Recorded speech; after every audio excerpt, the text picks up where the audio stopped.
کہ حضور علیہ السلام نے ارشاد فرمایا کہ نظر زنا کرتی ہے، فزن العین النظر وزن اللسان المنطق والنفس تمنا وتشتہی والفرج یصدق ذلک کلہ ویکذبہ۔ فرمایا کہ انسان کی نظر کا زنا یہ ہے، آنکھ کا زنا یہ ہے کہ آدمی دیکھے کسی کو، اور فرمایا زبان کا زنا یہ ہے کہ بات کرے، پھر نفس جو ہے اس کی تمنا کرتا ہے اور اس کی آرزو کرتا ہے، پھر انسان کی شرمگاہ یا اس کی تصدیق کر دیتی ہے تمام کی تمام، اور یا پھر ان تمام کی وہ نفی کر دیتی ہے۔ دو صورتوں میں ایک صورت ضرور ہوتی ہے، اس لیے اپنی نظر کی حفاظت کرے اور اپنی آواز سے بھی حفاظت کرے۔ آج کل موبائل کے ذریعے سے مختلف پیکج آئے ہیں اور گفتگو کا زنا اور نظر کا زنا پورے عروج پہ ہے۔ جب کسی قوم کے اندر یہ بدی پھیلتی ہے تو اللہ اس قوم سے برکت کو اٹھا لیتا ہے۔ آج ہمارے میں برکت نہیں ہے، دولت کی کثرت کے باوجود بھی ہر بندہ شاکی ہے۔ جب تک ہماری نظر طاہر اور پاک نہیں ہوتی ہے، ہمارے من کے اندر اجالے اور روشنیاں پیدا نہیں ہو سکتی ہیں۔ تو اللہ تعالیٰ نے اہل ایمان کو یہ حکم دیا، اے محبوب آپ ارشاد کر دیں اہل ایمان کو یغضوا من ابصارہم، کہ وہ اپنی نظر کی حفاظت کریں۔ اگر انسان کی نظر پڑ جاتی ہے تو اس کے لیے حکم ہے النظرۃ الاولی والثانیۃ علیک، فرمایا پہلی نظر تجھے معاف ہے چونکہ اس میں تیرا قصد نہیں ہے۔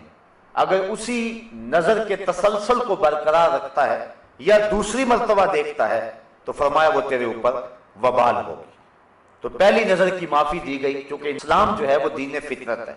تو جہاں انسان کی جہاں کمزوری ہے، جہاں اس کی بے اختیاری ہے، وہاں چھوٹ دے دی گئی۔ لیکن اس کے بعد اگر اس نظر کا تسلسل برقرار رہتا ہے یا پھر دوسری نظر کوشش کر کے دیکھتا ہے اور تعاقب کرتا ہے تو پھر فرمایا وہ تیرے اوپر وبال ہے۔ اور وہ آنکھ جو غیر محارم کو دیکھتی رہی کل قیامت کے دن جہنم کی آگ سے بھر دی جائے گی۔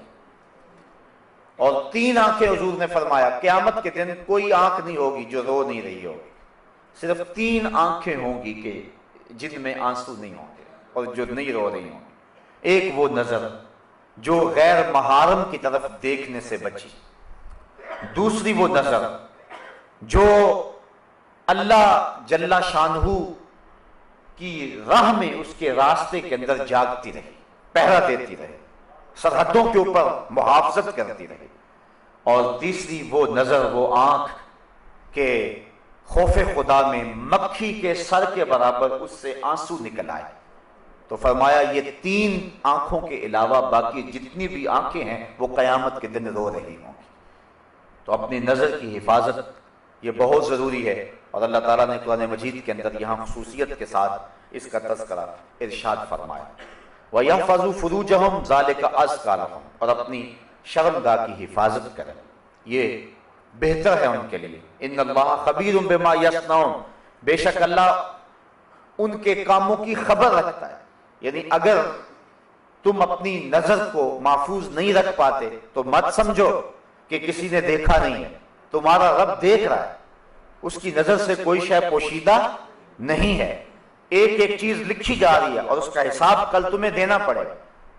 تو فرمایا وہ جانتا ہے، وہ دیکھتا ہے، اگر تم بچ جاؤ تو پھر بھی دیکھ رہا ہے، اور اگر تم نہ بچو تو وہ پھر بھی دیکھ رہا ہے۔ تو یہ اہل ایمان کو حکم دیا گیا، فرمایا کہ نظر شیطان کے زہر آلود تیروں میں سے ایک تیر ہے، اور اگر کوئی شخص اپنی نظر کی حفاظت کرتا ہے